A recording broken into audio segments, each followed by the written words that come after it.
Arc-en-Ciel, chaque dimanche. Actualité, culture, économie, société et animation festive.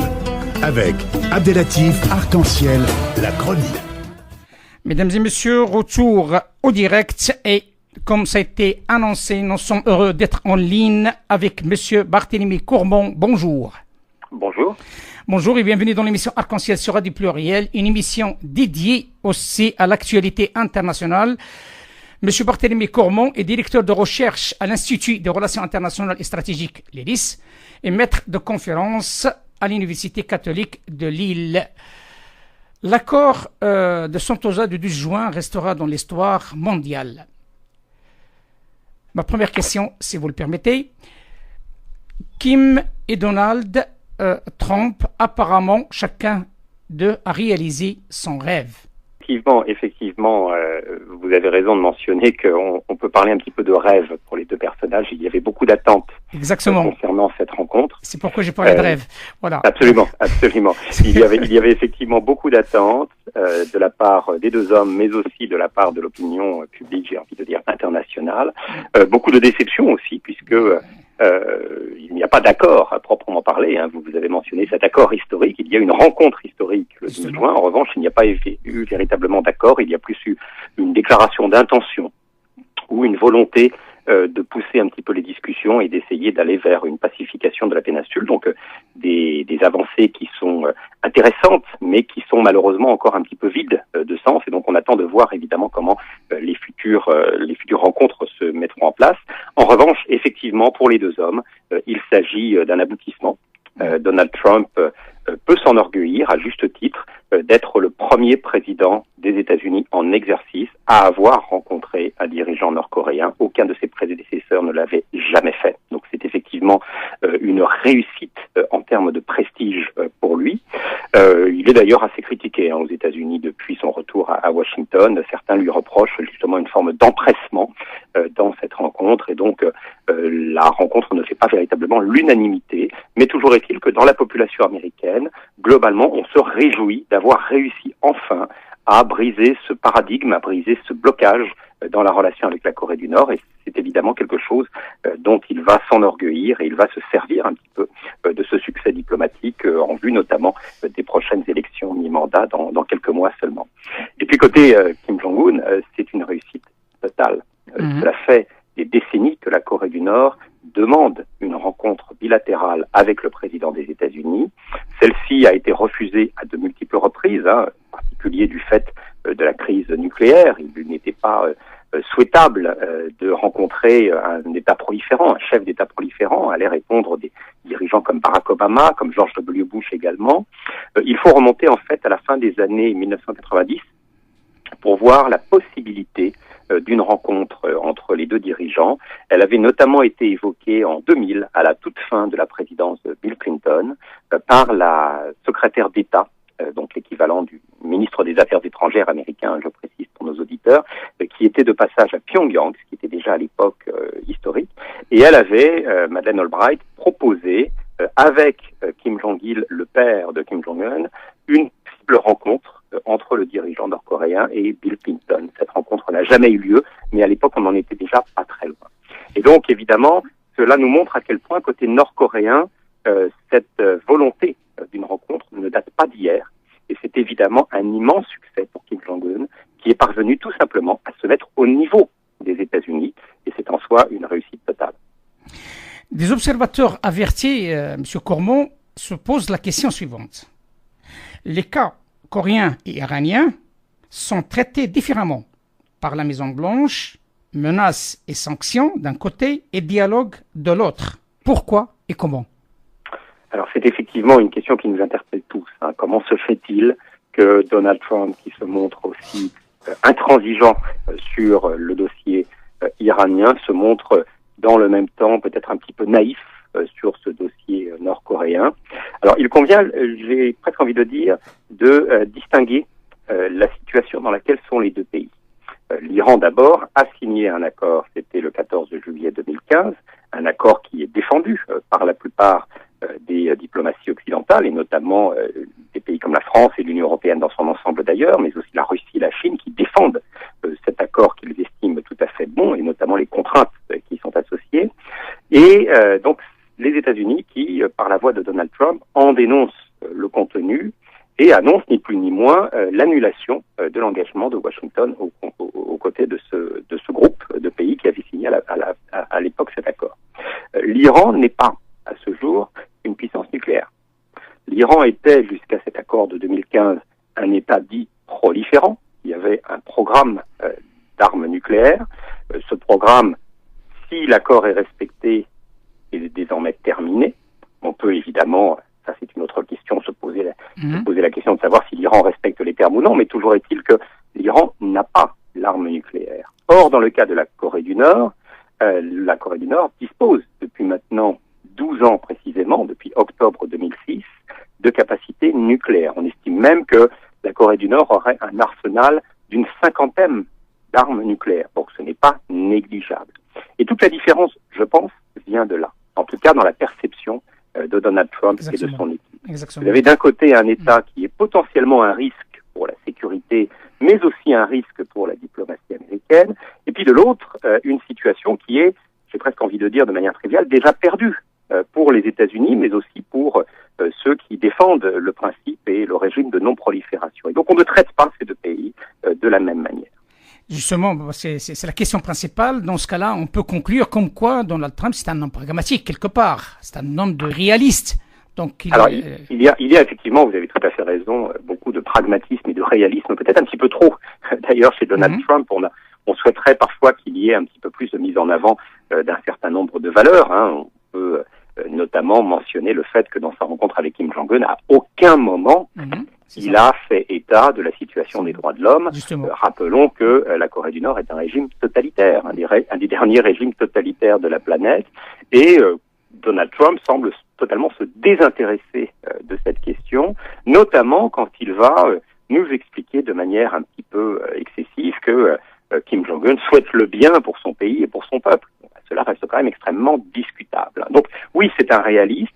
Alors cela a donc de très mauvais côtés dans les valeurs qui peuvent être affichées par la diplomatie américaine. Cela peut aussi avoir de bons côtés dans cette capacité à essayer tout simplement et de manière très pragmatique à régler des problèmes en mettant de côté certaines valeurs qui, le cas échéant, pourront revenir évidemment sur le devant de la scène dans les prochaines années. Le problème, c'est que ce réalisme, en l'occurrence, il se traduit par une perception de la part de la communauté internationale qui est pour le moins un petit peu négative. D'un côté, et si on revient sur l'exemple de l'Iran, on va constater que l'accord de 2015 avec l'Iran est un accord contraignant pour l'Iran. Et donc, on ne comprend pas pourquoi Donald Trump souhaite se passer de cet accord, et lui va nous expliquer qu'il veut finalement des contraintes encore plus importantes. Très bien, réponse qui vaut ce qu'elle vaut. Le problème, c'est que dans le même temps, il va se réjouir d'un accord qui n'en est pas un avec la Corée du Nord, qui ne contient, je le rappelle, aucune contrainte pour la Corée du Nord. Il ne s'agit que d'un engagement. Et donc, il est quelque peu paradoxal, et c'est ce qui va troubler l'opinion publique internationale, de voir un président américain qui se targue d'être extrêmement réaliste et qui va dans le même temps dénoncer un accord contraignant et soutenir un principe qui, lui, ne comporte aucune contrainte, en l'occurrence avec la Corée du Nord. Donc, il y a là quelque chose qui pose évidemment problème. Justement, dans cette équation qui a plusieurs variants, donc que les choses soient claires, qu'est-ce qu'il peut faire l'Europe en tant que puissance qui, de plus en plus, perd du terrain? Alors effectivement, dans ces configurations, que ce soit sur le dossier iranien ou sur le dossier nord-coréen, mais aussi, j'ai envie de dire, sur d'autres dossiers, on voit une très grande difficulté de la part des partenaires européens à se positionner face à ces turpitudes, appelons-les ainsi, de Donald Trump. On avait dit au moment de l'élection de Donald Trump qu'il était peut-être le meilleur allié objectif de la construction européenne en matière de politique de sécurité et de défense. On pensait d'une certaine manière que cette élection de Donald Trump allait permettre aux Européens de se positionner et surtout d'avancer un certain nombre de valeurs avec beaucoup plus de force. Pour le moment, j'ai envie de dire malheureusement, il n'en est rien. Ou plus exactement, c'est encore trop timide. On a vu ça et là les Européens être un petit peu dans l'expectative quant aux mesure ou aux effets d'annonce de Donald Trump. On a vu notamment, à la suite de cette rencontre du 12 juin, la plupart des diplomaties européennes se montrer très prudentes quant à l'issue de ces négociations. On a vu aussi les diplomaties européennes se montrer quelque peu agacées par le fait que Washington souhaite se retirer de l'accord de 2015 avec l'Iran. On a vu un petit peu la même chose sur d'autres dossiers. Je pense aux guerres commerciales, évidemment. Bien sûr, là, si. On refuse à dire le nom, mais qui existe d'une certaine manière dès lors que les États-Unis engagent un bras de fer avec et les alliés et les adversaires. Et toujours est-il que sur ces différents dossiers, à cette réaction qui est une réaction d'agacement ou de prise de distance, eh bien, elle ne s'accompagne pas malheureusement de la véritable mise en avant d'une autre voie, d'un autre modèle. Et c'est peut-être un petit peu ce qui manque aujourd'hui. Alors cela s'explique par des raisons qui sont propres, malheureusement, sans doute, aux institutions européennes, une incapacité à s'entendre. La question des dissonances entre les États membres reste très profonde dès lors qu'il s'agit de la relation transatlantique. On imagine difficilement, par exemple, les pays d'Europe centrale et orientale adopter une position qui est semblable à celle de la France aujourd'hui, qui semble, elle, plus encline à vouloir prendre des distances avec Washington ou avec cette politique menée par Washington. Et puis, par ailleurs, eh bien, c'est un manque de leadership au niveau européen qui apparaît de manière tout à fait évidente.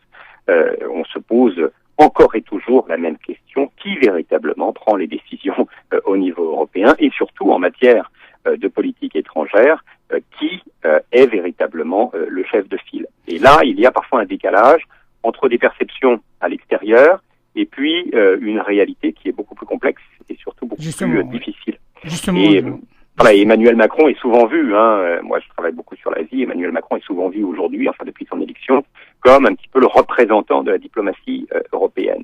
La réalité est évidemment tout autre. Il ne parle pas au nom des Européens, il parle au nom de la France et en faisant cela, il espère que les autres partenaires européens le suivent. Mais ce n'est évidemment pas toujours le cas. Cela est confirmé, bien entendu, avec cette percée du populisme en Europe et on l'a constaté sur des décisions unilatérales par des ministres de l'Intérieur allemands, italiens et autriches. Donc, il y a des fissures de plus en plus au sein de l'Europe.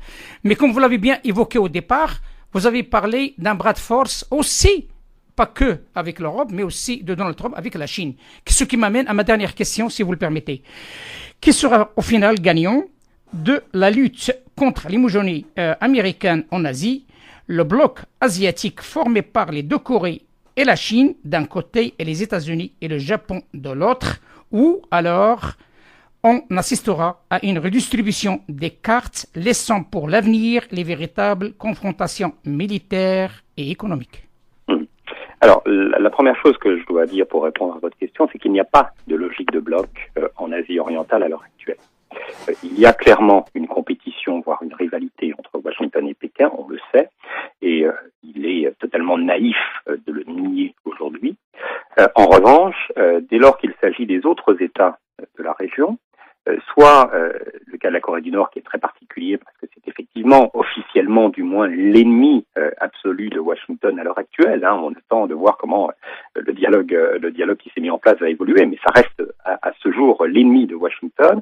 Et puis surtout les positionnements du Japon, de la Corée du Sud et dans une certaine mesure aussi de la Russie, qui est un acteur également central dans la région. Ces différents pays sont un petit peu, j'ai envie de dire de manière triviale, entre deux eaux à l'heure actuelle. Vous avez du côté de Séoul et de Tokyo des partenariats stratégiques anciens, historiques même, avec Washington, et donc un lien d'amitié étroite et puis surtout une présence sur le sol japonais comme sur le sol sud-coréen de forces américaines en très grand nombre, puisque c'est près de 60 000 hommes au total sur ces deux pays, près de 60 000 soldats américains qui sont stationnés en permanence, donc une très forte présence et un très fort partenariat entre ces deux pays. Mais on l'a vu au cours des dernières années, des prises de distance de plus en plus manifestes.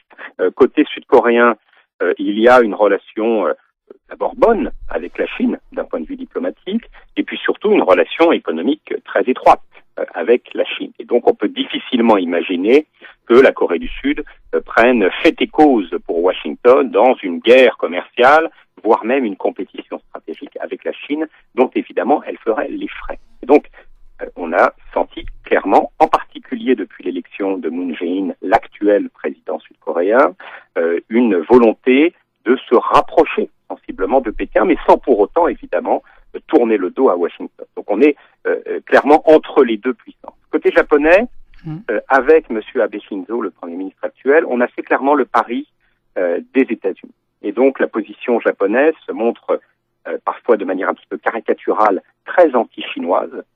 Elle se montre aussi de manière tout aussi caricaturale, très pro-américaine. Et malheureusement, cela se fait au détriment d'un véritable examen sur les intérêts de Tokyo dans la région, et notamment sur les intérêts d'engager un dialogue poussé avec ses partenaires locaux, au premier rang desquels Séoul et Pékin. Et donc, Tokyo se retrouve quelque peu isolé sur la scène nord-est asiatique à l'heure actuelle. Ce n'est pas franchement une bonne nouvelle, en particulier si on espère voir un dialogue se mettre en place et concourir à une forme de pacification de la zone. Donc, ce n'est pas nécessairement une bonne nouvelle, mais c'est aussi quelque chose qui peut être simplement provisoire. D'abord, c'est la position du Premier ministre actuel, mais celui-ci ne va pas rester éternellement. Donc, on attend de voir quelles seront les orientations prises par ses successeurs. Et d'ailleurs, très souvent, quand on discute un petit peu avec notamment des chercheurs ou des universitaires japonais, eh bien, on voit beaucoup plus de pragmatisme se dégager chez eux et des idées qui consistent à dire que, à l'avenir, évidemment qu'on travaillera davantage avec les Chinois parce que ce sont nos voisins. Et donc, on aura des lignes rouges à ne pas franchir, mais évidemment que la coopération va s'accroître. Et donc, on attend peut-être ces changements côté japonais pour qu'effectivement les lignes bougent un petit peu. Mais à l'heure actuelle, il n'y a pas véritablement de logique de bloc. En revanche, là, pour répondre concrètement à votre question, en revanche, si on parle de compétition et d'hégémonie, j'ai envie de dire, entre Washington et Pékin, clairement, c'est Pékin qui a l'avantage aujourd'hui. Un avantage que lui procure sa situation économique et sa capacité de projection à l'international et au niveau régional en particulier. Et puis la confiance accordée aux États-Unis n'a fait que se réduire au cours des dernières années. Je vous renvoie simplement au sondage d'opinion en Corée du Sud, un allié historique de Washington. Les Sud-Coréens, depuis maintenant 1 an et demi, s'inquiètent plus de Donald Trump que de Kim Jong-un.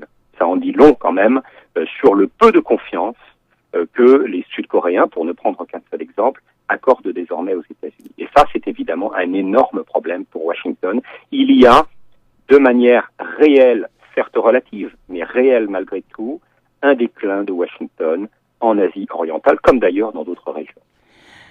Affaire à suivre. Monsieur Barthélemy Cormon, directeur de recherche à l'Institut de Relations internationales et stratégiques, l'IRIS, et maître de conférence à l'Université catholique de Lille. Merci d'avoir accepté notre invitation et de répondre avec ce décryptage qui est très important et très intéressant. Merci beaucoup. À très bientôt, monsieur. Au revoir. Au revoir. Au revoir. Arc-en-ciel.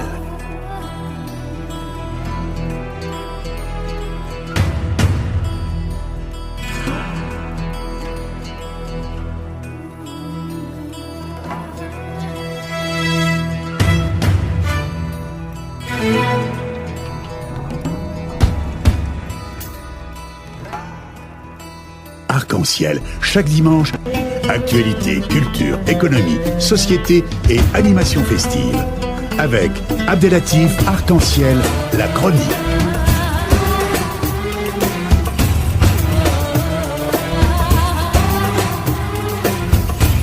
Arc-en-ciel info.